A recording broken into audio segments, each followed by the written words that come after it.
Well, time to face your fears.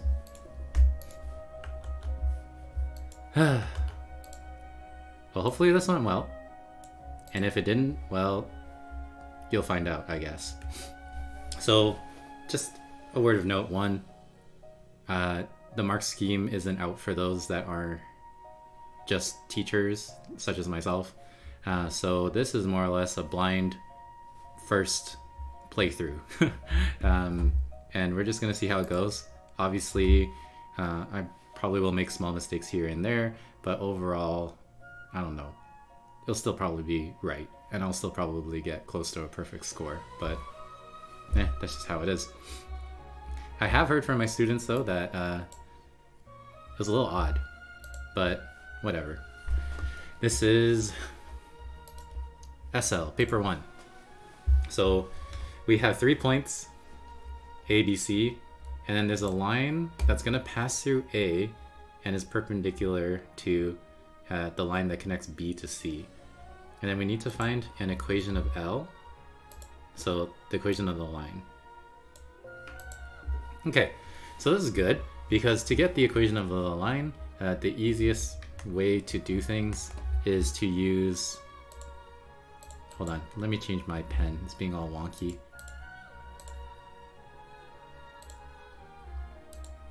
Is to use point gradient form.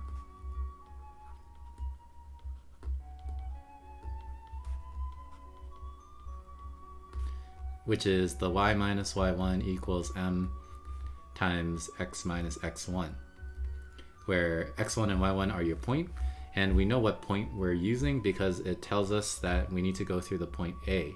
So here's my x1, here's my y1, and then we need to get our gradient, and we know that our gradient is perpendicular to BC. And what that means is we will need to find the gradient of BC. So we're just going to take 12 minus 6 divided by negative 14 minus 4. So this formula is just the y2 minus y1 divided by x2 minus x1. And I'm using points B and C as my points 1 and 2. Okay, so I'll have 6 over negative, what is that, 18? Which reduces to 1 over 3, I think. Okay, so that means that my equation for L is going to be y minus 20 is equal to... Oh, and then we want a perpendicular line, so the line of L is going to be the negative reciprocal of the slope or gradient for BC. So perpendicular. Jeez, almost forgot that. So our equation is going to be this. And then it says that the line is going to pass through this point K and 2, and then we need to find the value of K, so that's easy enough to do. We know basically that when we substitute in K for X, the Y value should be 2. So then we just go ahead and start solving for K, right? So this is negative 18 divided by 3, we have negative 6. So K is going to be negative 8, I think. Yeah, so kind of a standard question, so that's not too bad.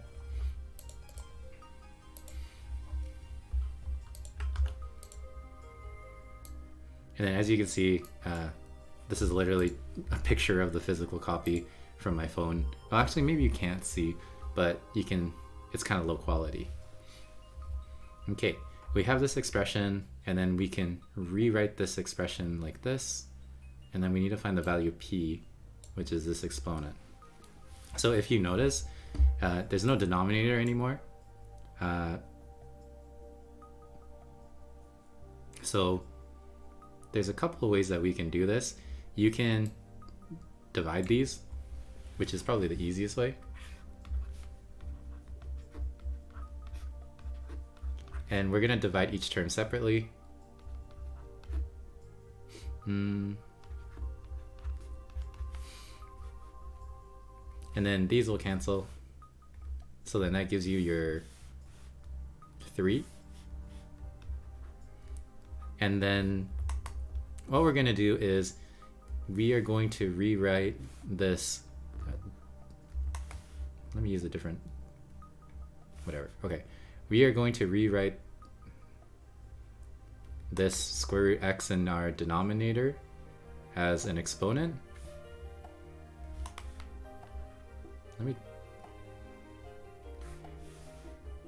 And that's pretty easy to do if you know your exponents.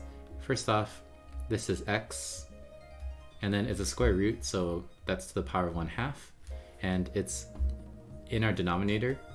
It's a reciprocal, so this is negative 1/2. So that means that I guess p is negative 1/2.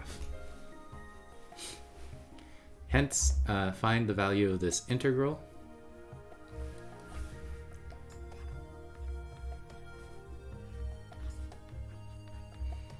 So from part A, we know that we can change our integrand, which is this thing, into our other expression, this expression from part A. So this becomes 3 minus 5 p to the, oops, not p, x to the power of negative 1/2. And this is pretty straightforward to take the derivative of. This is going to be 3x minus 10 x to the power of 1/2 from 9 to 1. Okay, and then let's see, bring down the 1/2, becomes 5, take away 1, becomes negative 1/2. Yeah, so I think this is the proper integral. And then we're just going to plug in 9 and then subtract when we plug in 1, fundamental theorem of calculus. And this is, might be where I screw up arithmetic wise. And we're going to subtract this from 3 minus 10, which is what I get if I were to substitute 1 in for x. Okay, so let's see what we have. 27, square root of 9 is 3, 3 times 10 is 30. This is negative 7. So we have negative 3 plus 7, which is 4. Okay. That's not too bad.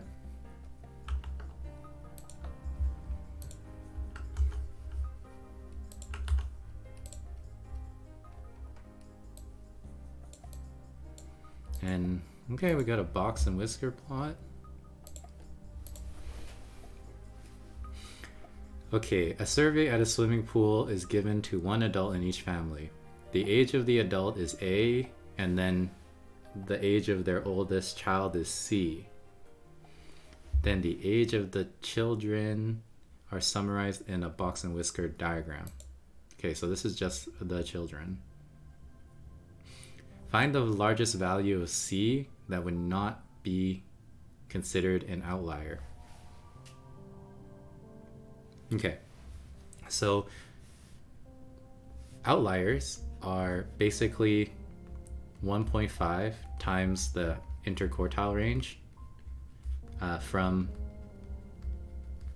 the first quartile and the second quartile. Or sorry, not the second, the third.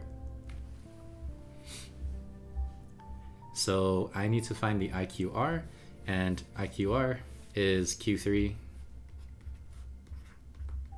minus Q1, and Q3 and Q1 are in our box and whisker diagram. this is Q3, and 6 is Q1. So that means that my IQR is going to be 10 minus 6, which is 4, and then 1.5 times 4 is going to be 6. So if we are more than 6 away from Q1 or Q3, we are considered an outlier. We want the largest value of C, so the largest age of the I keep saying child and kid together at once. Find the largest age of the child that's not an outlier. Okay, so we go 1.5 times the IQR away from Q3, so that's 16. So I believe 16 is the one, I think we count 16 as not an outlier. So the outlier is the one next. 17? So not considered an outlier. I think it's 16. And then I might be wrong too. I forget what happens at the boundary. So it's either 15 or it's 7. It's either 15 or it's 16. It depends on whether or not you include the number right on the boundary as an outlier or not. I'm going to assume that you don't, so I'm just going to say the answer is 16. Whatever. Okay. Now, the regression of A on C is this formula, sure. And then the regression of C on A is this formula instead. One of the adults surveyed is 42 years old. Estimate the age of their eldest child. So that's pretty straightforward. This is A, and then we want to find C. So we'll be using the second regression formula. So C equals 1/2 times A, which is 42, minus 9.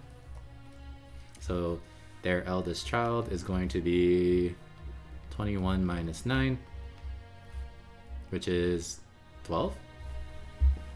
Okay. And then we need to find the mean age of all the adults surveyed. Okay, so when you have a linear regression,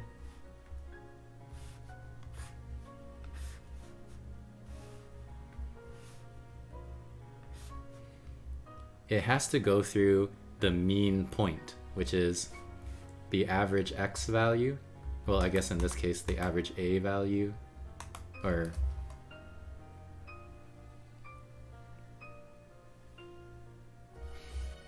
so if this is, let me label my axes first. C and then A. This needs to go through the average C value with the average A value. And then if you graph this against the regression the other way around, and then this is kind of hard to see, but basically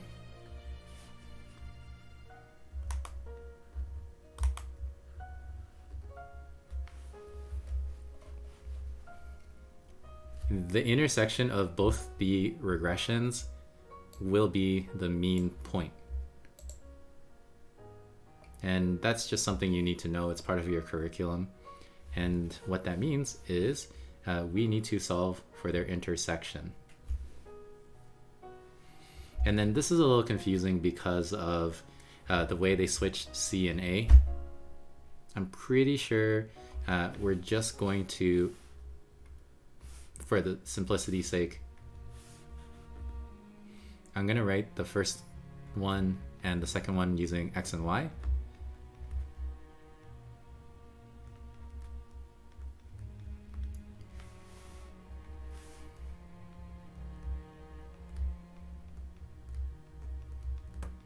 Because C is the independent variable for the first regression, and that is not the same C that we are going to equate to in the second one, because that's a dependent variable. So removing all context, both of these lines are y equals something x. And so what we're going to equate is these two.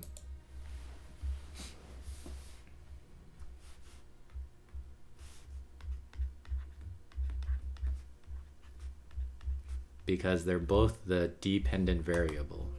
So getting rid of a and c, because they're kind of technically different a and c's. We're going to solve this equation. So and subtract half of x, and then I'm going to subtract 20. So I'll have negative 29 is equal to 3 over 4 x.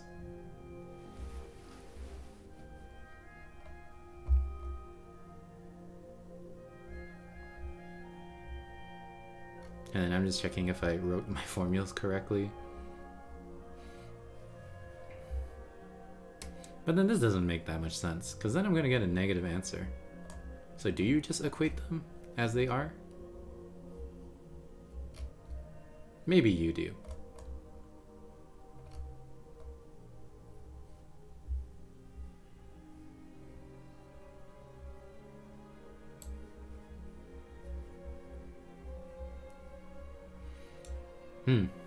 Oh well, this is the downsides of doing a blind first run. Maybe they are the same variable, so then maybe you should just forget everything I'm saying.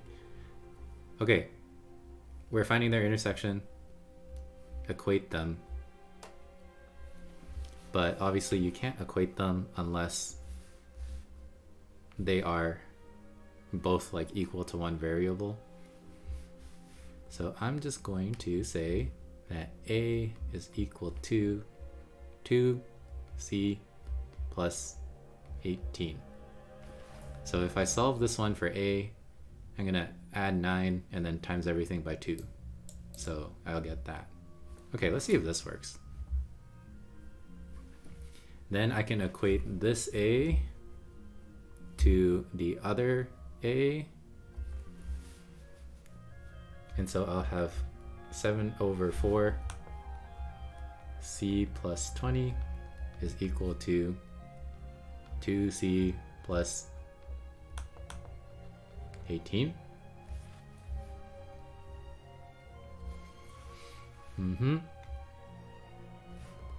So if I subtract 7 over 4c, subtract 18, I'll get what? 1/4 of a c is equal to 2, which means that c should be 8. And then if c is 8, then that means that a, which is 2c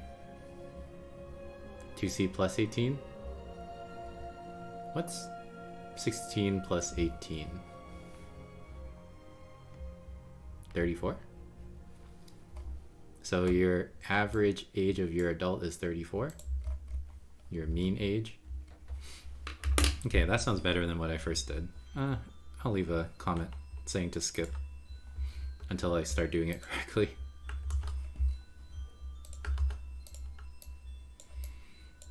Okay, this looks like some identities stuff. Consider these functions.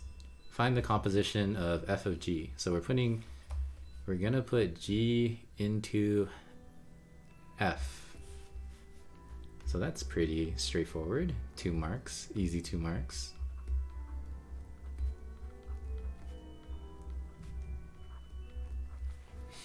Okay. Then we need to solve this equation. And then for pi, for x between 0 and 2, or 0 and pi. Okay. So from part A, we know that the composition is root 3 sine 2x plus cosine 2x is equal to 2 cosine 2x. Okay. And then you could use double angles. I honestly don't know if they'll help you. What's nice is that we have these both as sine and cosine of 2x, like they're the same argument. And what I have is I do have like terms over here. So what I'm going to do is I'm going to subtract the cosine 2x from this side.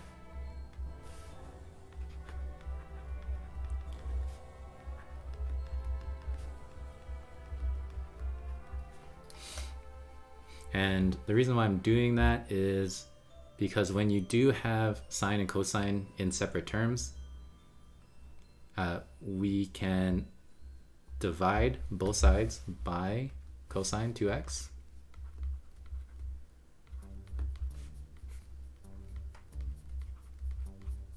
So that we actually turn this into solving a tan equation, because this is just going to be 1.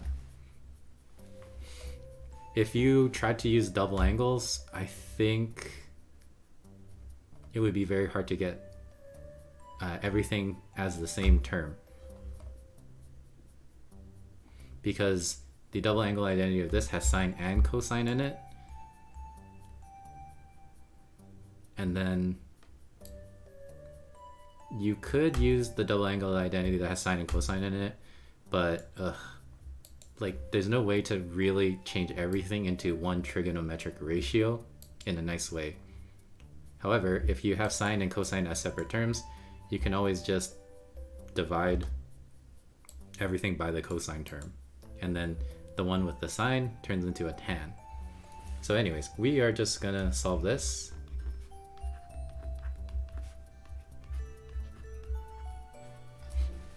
Right here.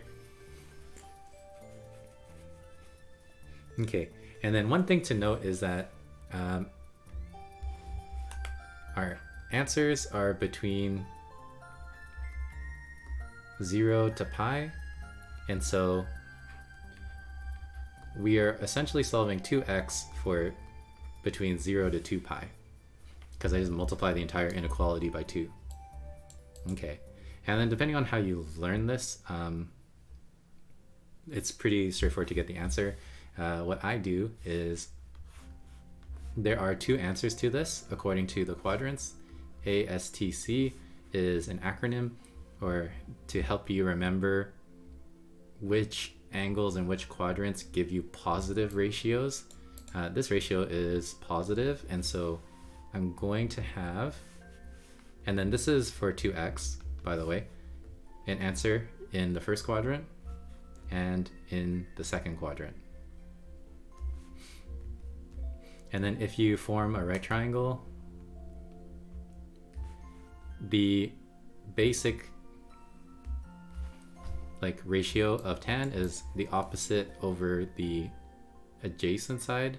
So our first angle has an opposite of 1 and an adjacent of √3. This is not on the unit circle, by the way, but from here, you're supposed to know that this is a special ratio, special triangle, whatever. So by memory, your first answer is pi over 6. And then that means that your second answer right here is going to be pi plus pi over 6, which is 7 pi over 6. Okay, so these are all of my 2x angles between 0 to 2 pi. So 2x is equal to pi over 6 and 7 pi over 6. Therefore, I have 2 answers when I divide them both by 2 pi over 12 and 7 pi over 12. Okay.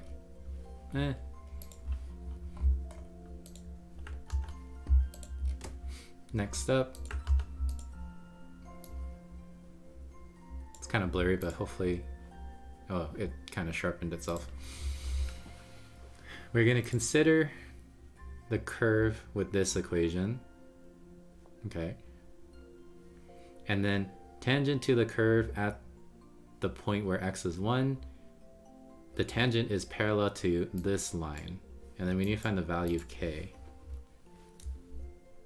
Okay, so the tangent means that the derivative at, and then this is at x equals 1,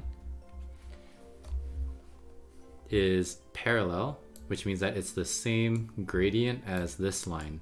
And this line is very oddly formatted, but this is basically y equals mx plus b. There's no b, and then m is the 5 times e to the k.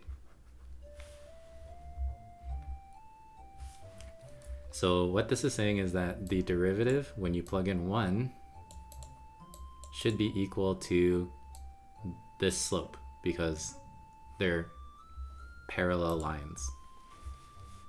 Okay, so we need to take the derivative of y prime. So there's going to be a little bit of product rule. I'm going to take the derivative of the first part. So that's just 2. This is going to multiply by the regular factor of this one. And then we're going to take the regular first factor and multiply it by the derivative of the second factor, which is just k times e to the kx. And we're saying that this is equal to 5 e to the kx. Okay. Now, because e, or this is an exponent or a power, it's not going to be 0. So I can just divide the entire equation by e to the k of x, and then they'll essentially cancel out. So you'll have 2 plus 2x minus 1 times k is equal to 5. And we need to solve for k when x is 1. So if x is 1, then this is just going to be 2. So this just becomes 2 plus k equals 5, which means that k has to be 3. Yeah, 2 minus 1 is 1. Yeah, something like this. Okay, that's kind of an odd question though.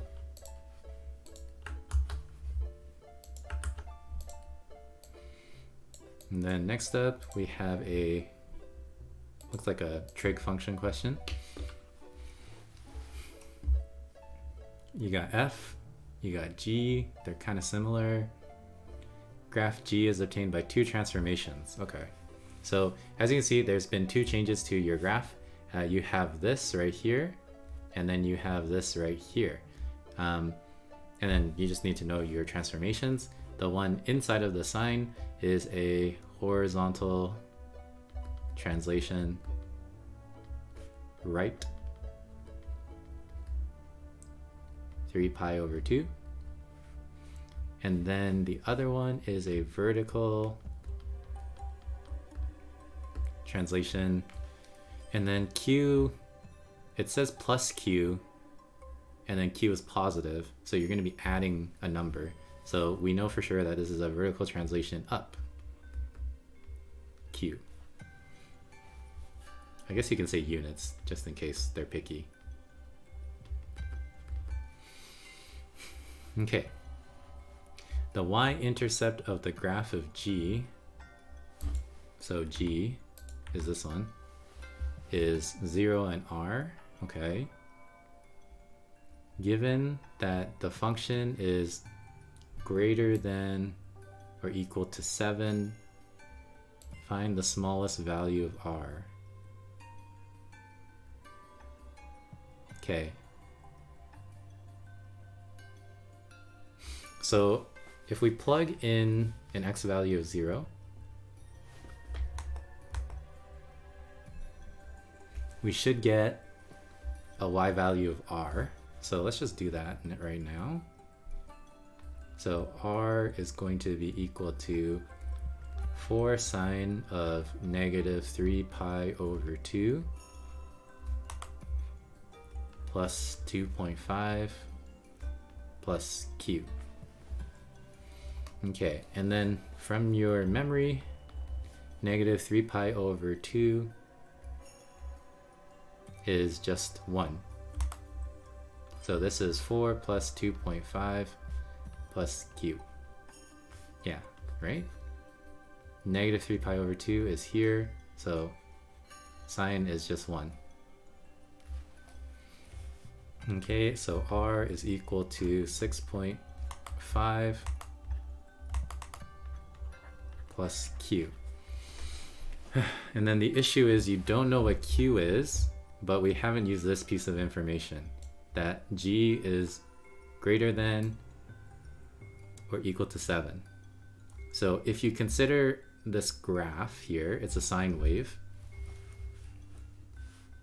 Yeah, okay, yeah. And then this is your amplitude. And then these values together are what I call the midline. And what they're saying is that you have a minimum of 7.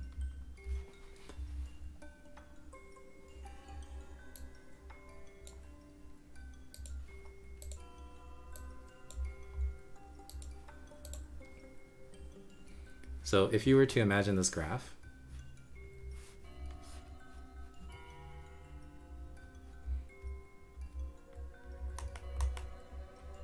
you have a midline at, what was it, 2.5 plus q?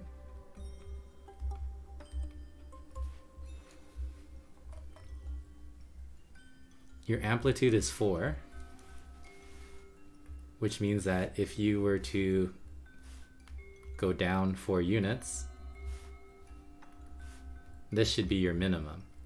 So if I subtract 4 from this, I'll get basically negative 1.5 plus q, I think.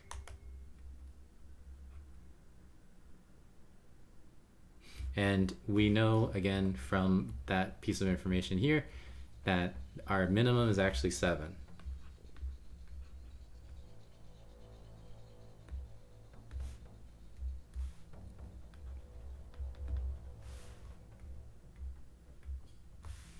Okay, so negative 1.5 plus q is 7, which means that q is 8.5, which means that r, hold on, my thing isn't letting me change pen colors again. Which means that r is 6.5 plus q, which is 8.5. So what's 6.5 plus 8.5? That's 7 plus 8, which is 15. So I guess r has to be 15. And I think that makes it to the end of section A.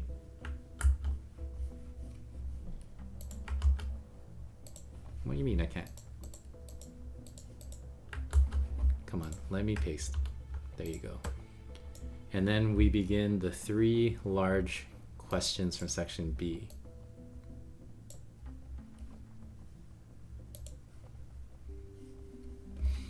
Okay, so hopefully you can see it. It says a function has a derivative graph.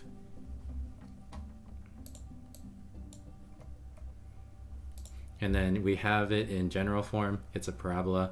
The following shows this graph, yeah.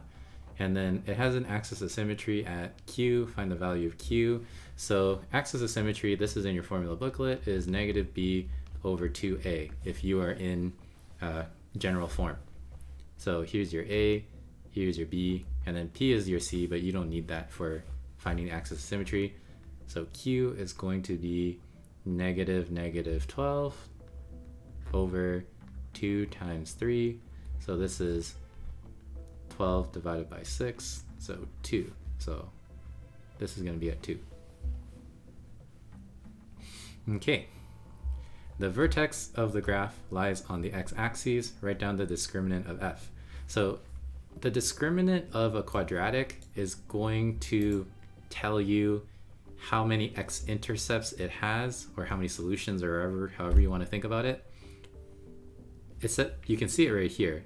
This parabola only has one x-intercept, and you only get one x-intercept if your discriminant is going to be 0. If it's positive, you have 2 x-intercepts. If it's negative, you don't have any x-intercepts.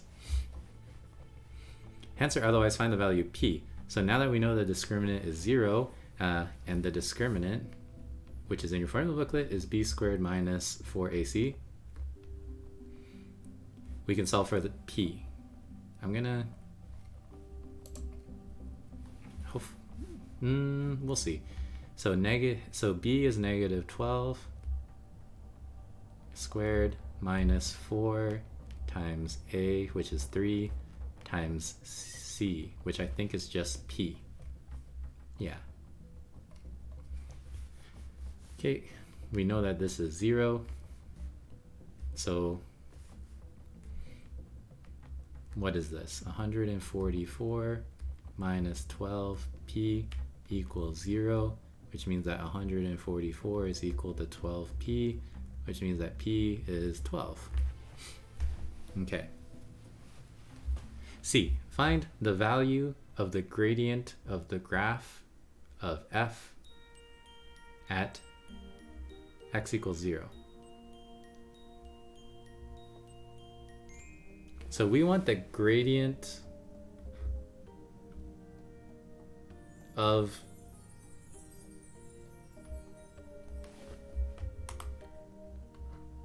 the actual derivative. So they want this, right? The tangent gradient at 0. Okay, so I'm just gonna write it underneath. What that means is I need to take the second derivative and plug in a value of 0.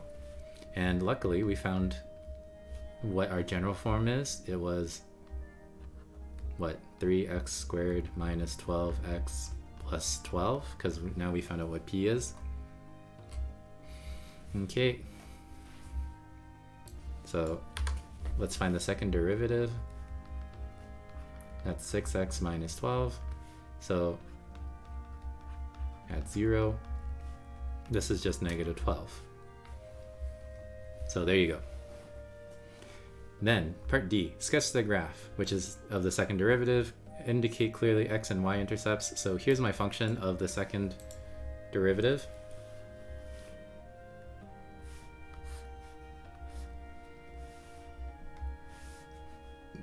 And it's gonna go like that. And then your y-intercept, which is, well, it's not technically a y-intercept, but sure.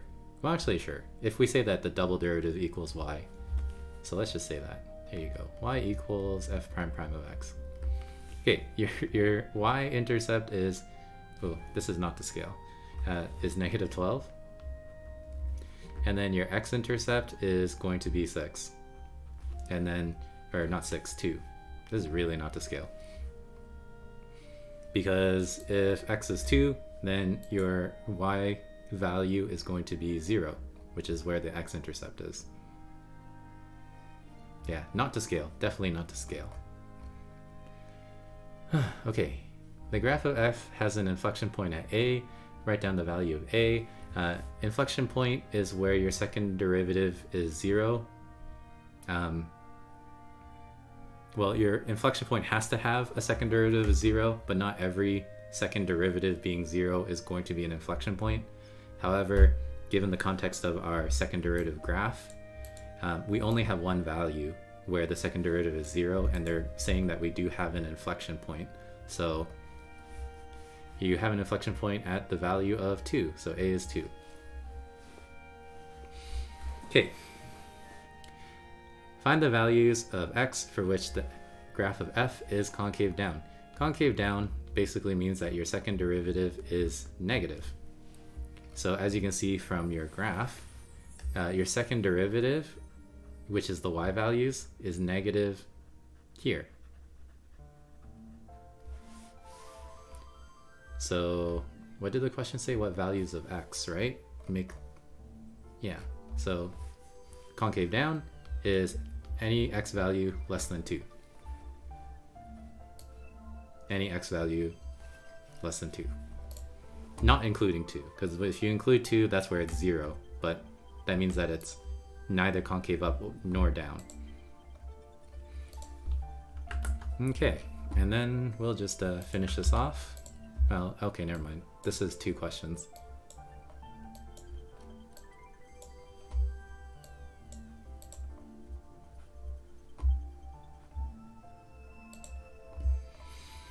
Okay, consider the series natural log x plus p times natural log x plus 1/3 natural log x and so on.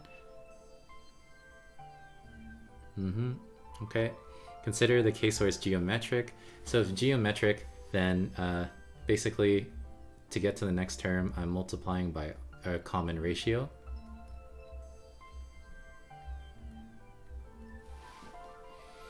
And then I need to show that p is plus or minus √3. Okay, so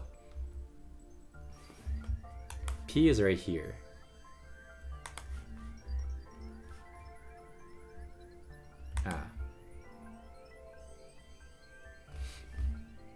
And then if you notice, the common ratio is p, because the only difference, like actual literal difference between these two, not mathematical difference, is that I've just multiplied by p. So the common ratio is p.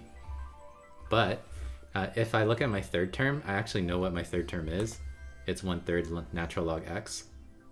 So if I take the third term and I divide it by the first term, and this is just me being very literal, I wouldn't probably write this out, but I'm showing you guys.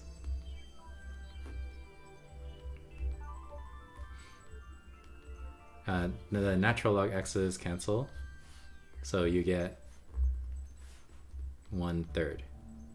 And this is the ratio squared, because it takes 2 multiplications by the ratio to get to the third term from the first, which is why if you divide these two, you get the ratio squared. But this is obviously going to be, oh yeah, and then we know that the common ratio is p, and then that means that from here, the ratio, which is p, is plus or minus the square root of 1/3. And then, well, if you square root 1, that's just 1, and then you leave the √3 as a √3. Okay, that's easy enough. And then given p is positive, so I'm only using the positive one, and the infinite sum is 3√3, find the value of x. Okay, so we're just going to use the infinite formula, which is the first term minus, or divided by 1 minus the ratio. I know my ratio is the positive p value, so we have 3 plus √3, which is my infinite sum, is natural log of x over 1 minus positive 1 over √3. Okay, and then we need to solve for x, right?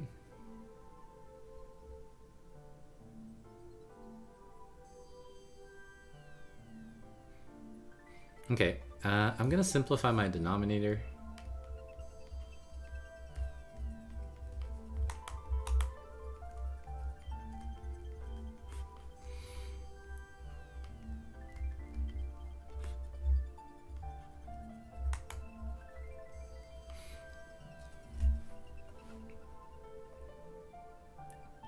I don't know how far they want you to take this, to be honest. And I don't know if this is necessary, because this is just like semi-needless algebraic manipulation. You know what? I'm not going to do that. So I'm just going to multiply my denominator to the other side. So I'll have 3 plus √3 times 1 minus 1 over √3. And then this is natural log x. And then changing this to exponential form, this means that x, my exponent, is natural log, or natural number e to the power of all of this stuff.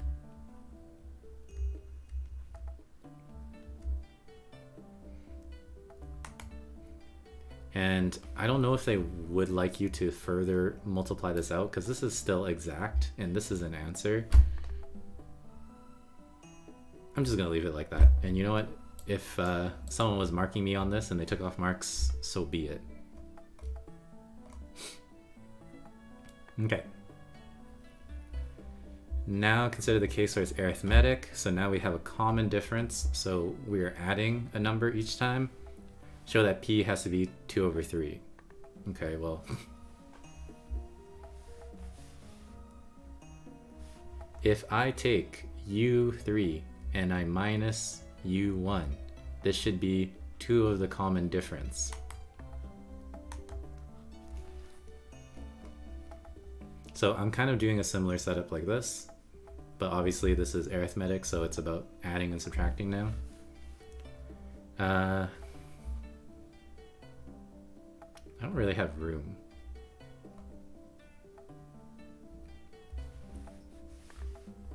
Okay. You know what? Okay, screw it. I'm gonna write it right here, and then I'll just copy and paste this picture again for question 9. So I have, what is this? 1/3 natural log x minus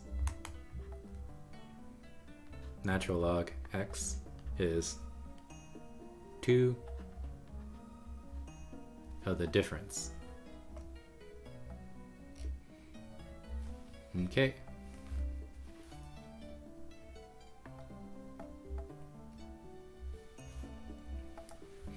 And then from there, there's a lot of things you can do.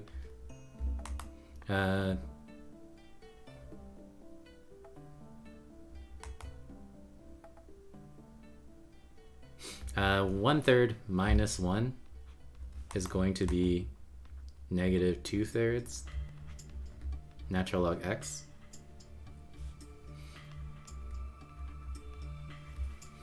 Which means that my common difference is going to be negative 1/3 natural log x. Okay. And then we want to find p. So p is the second term, or sorry, p ln natural log x is the second term. And we know that this is the first term plus one of the differences. So minus 1/3 natural log x. So 1 minus 1/3 is 2/3 natural log x. So that means that p has to be 2/3, as shown. Okay, write down d in the form k natural log x, where k is a rational number. Oh, I already did that right here. I guess I did things out of order. Maybe there's a better way to figure out what p is. Oh well. And then the sum of the first n terms is negative 3 natural log x. Find the value of n. So we are going to use the arithmetic series formula. And then this is the sum of the first n terms. So we don't know how many terms there are, and we also don't know what the last term is. So we'll be using the other formula, because there's 2 of them. This one, where you have u1 and d, not un, because as I said, you don't know anything about un. Okay, so this is negative 3 natural log x. We have n over 2. We have 2 times natural log x plus n minus 1 times our common difference, which was negative 1/3 natural log x.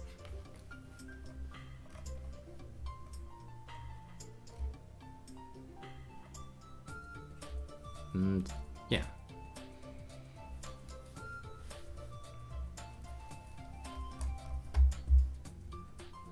And then we want to find n.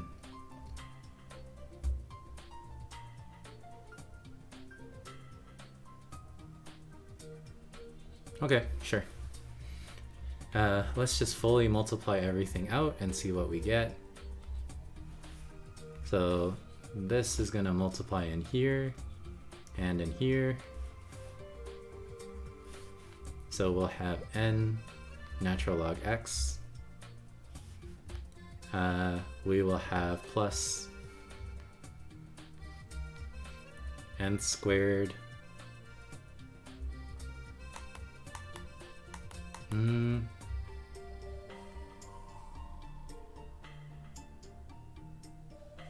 I'm gonna just keep it separate for actually, do I? You know what, whatever. I'm just gonna multiply it in. So this is n squared over n divided by 2. So multiplying this n over 2 in here. And then we have times negative 1/3 natural log x. Okay. Okay, and then we're trying to solve for n, and we basically need to use our log rules to combine these together into a single natural log so that we can compare it with the other side. Okay, so how can we do that? What's the easiest way? Actually, we don't even need natural log rules. So let me show you.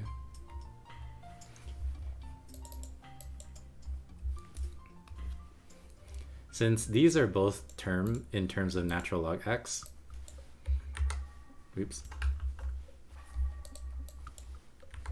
You can think of this as like a plus x, and then this whole thing is b plus bx, and you know that you would just add these two coefficients together. So if I added like terms, I have n, and then added to this coefficient right here, which is just minus n squared over minus n over 3 times 2, which is 6, natural log x.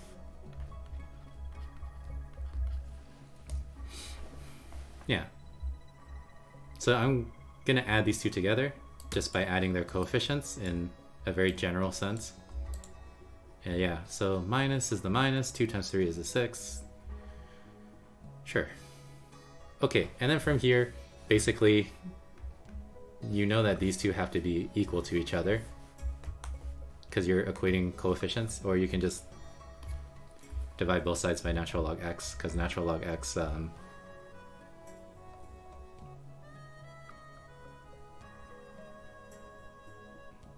I don't think it can be 0. Yeah, because x is more than 1, so that means natural log of x won't be 0, so you can just divide both sides by natural log x. Okay, and then you're solving this equation.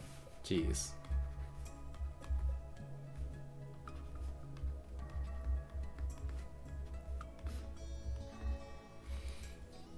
And this is more or less a quadratic. Multiply by 6.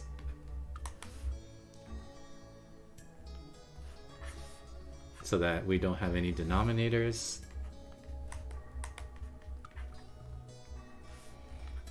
Negative 18 equals 6x, or 6n, minus n squared minus n. And then people will commonly forget that this subtraction also applies to this subtraction. So we will have negative 18, 6n minus n squared plus n. Rearranging the things around. This is n. We're going to get minus 7n minus 18 equals 0. This is factorable. I think it's minus 9 plus 2. And then that means that n has to be 9. It can't be negative 2, because this is about the number of terms. So you can't have a negative amount of terms. So n is 9. And then, what did I say? Oh, right, I would just paste this again. And then now we move on to number 9.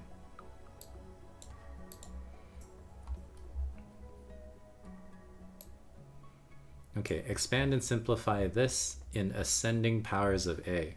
Okay, so you can just multiply this out. It's going to be 1 minus 3a plus 3a squared minus a squared. You can use binomial theorem, which is what I'm doing in my head, or you can just actually literally multiply it out. Either way, here it is. Oh, and this should be a cube. Let me just cube. Okay, then by using a suitable substitution for a, show that this is equal to this. Okay, so if you compare this, they're basically the same thing, except a is going to be cosine 2x. So we can let a be cosine 2x. So then that means that we have 1 minus 3 cosine 2x plus 3 cosine squared 2x minus cosine cubed 2x. We are going to unexpand this, because from part A we know that this expansion can be written as this power. So this is equal to 1 minus cosine 2x to the power 3. And we're trying to show that it's going to equal 8 sine to the power 6x. And so we have basically a double angle identity. There's lots of ways that you can think about it, but cosine 2x is 1 minus sine squared 2 sine squared x, and then the ones cancel, 1 minus 1, and then what you're left with is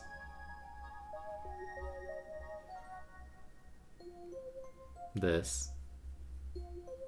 Oh yeah, and then the minus, the negative makes it a plus, and then we just cube 2 sine, yeah, we just cube this, and then you'll see that this is just 8 sine to the power 6x. Okay, we're done. Then consider this function, and then show that the integral is equal to this. So 0 to m of this function is going to be this. Okay.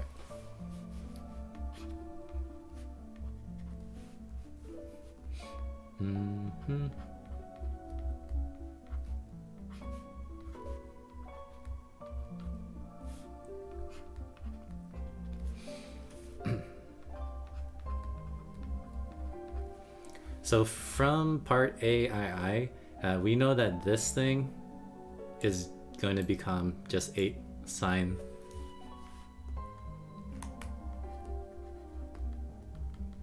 to the power 6x dx. And then we want to integrate this, so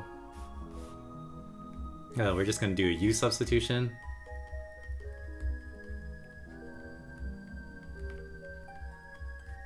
Because du is going to be cosine dx, which we have right here.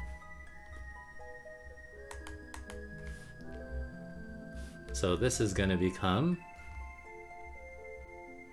and then you'll have new boundaries. I generally kind of, actually, let's just change them. It's not that bad. So this is going to be 0, and then this is going to be sine of m. Because, yeah, sine of our lower boundary 0 is still 0. And then sine of m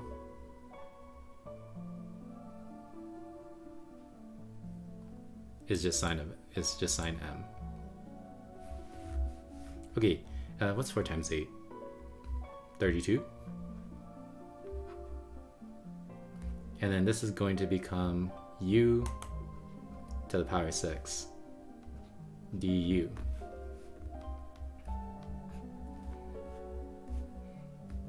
So this is going to become 32 over 7 u to the power 7 with an upper boundary of sine m and a lower boundary of 0. And then we're basically done, right? And then this is equal to 32 over 7 sine to the power 7 m. Because, well, if you plug in 0, it's 0. And then this is the last question, right? No, I did this in under an hour. It is given that this is equal to 127 over 28. M is between 0 and pi over 2. Find the value of m. Okay, so we are just going to reuse our integral.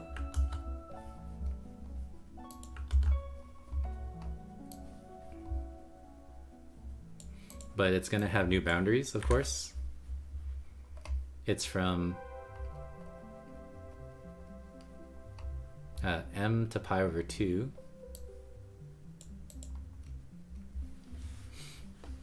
So this is sine m on the bottom is our lower boundary, because our lower boundary was m. And then our upper boundary is pi over 2. So when we do our u substitution, it is going to be sine of pi over 2, which we know is just 1. Okay, so plugging in using fundamental theorem of calculus, we will have 32 over 7 minus 32 over 7 sine m, sine to the power 7m, and this is equal to whatever they told us it is, 127 over 28. 127 over 28. Okay, and then we're just gonna solve for sine, right? First thing, I'm going to subtract 32 over 7. Subtract 32 over 7. And then as a fraction over 28. Why are they doing this? What's 32 times 3? 96?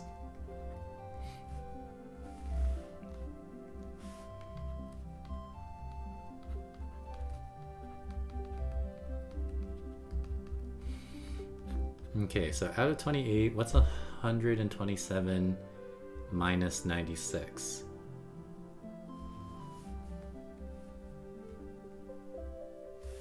Oh my god. Okay, what's 4 plus 27? 31.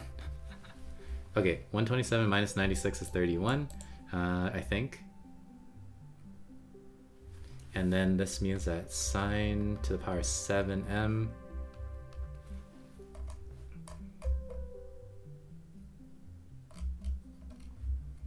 is going to be, or is it, it's not 32, right? Did I mess this up somehow? Oh, wait, this is 94. Wait, no, times 3, 96. I have a feeling that I did something wrong somewhere.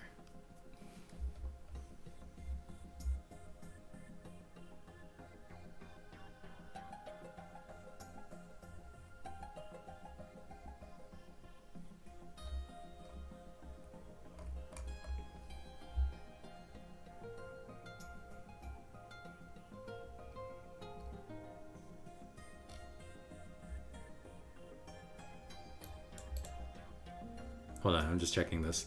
Because the numbers don't seem that friendly right now for what I'm about to do. So 32 over 7. Is it actually 32 over 7? It is. Minus this, okay. 127 over 28. So subtract that over here. Oh, times 4. Shit. Okay. Sorry. As a common denominator, it's 7 times 4 is 28, not 7 times 3. Oh, that makes it even worse. What's 32 times 4? 128? Okay. So this is negative 1 over 28. Okay. Then we are going to divide or multiply by the reciprocal.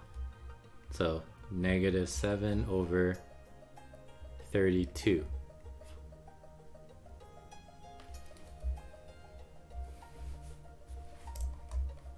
I don't know. These numbers still don't look right. Times 4.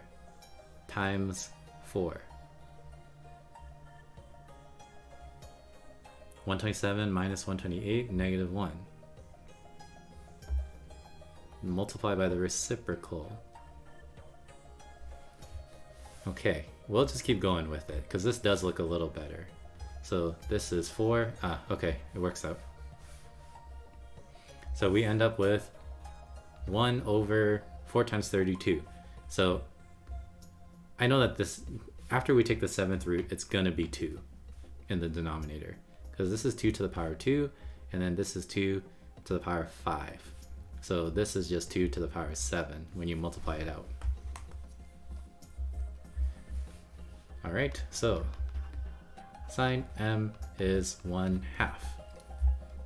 And again, they did say that m is between 0 and pi over 2. It's in the first quadrant. It's a ratio of 1/2, which means that by memory, you should know that this is going to be pi over 6. Silly me. Anyways, there is the exam. Hopefully you did well. I would say, compared to all of the other exams that I've done, this one is a little bit harder than usual. Just for the fact that some of these questions are very unusual. Like, they haven't asked this style before. And if you had done previous exams, I would say it wouldn't have prepared you that much if you were going to hope that you would start to recognize the formatting and the style of questions, because all of these questions are kind of like a new style, so that makes it hard. Obviously you can judge for yourself after you've gone through this video whether or not the math was hard or not, but the style of questions was very new and not similar to old exams at all, which I think makes it harder than usual because it's not like the usual. Alright, well, thanks for watching, and this is paper 1, time zone 1, because I'm in time zone 1. If someone can get me a copy of time zone 2, that'd be great, then I could go through it. Okay, see you guys, I guess, for paper 2 later.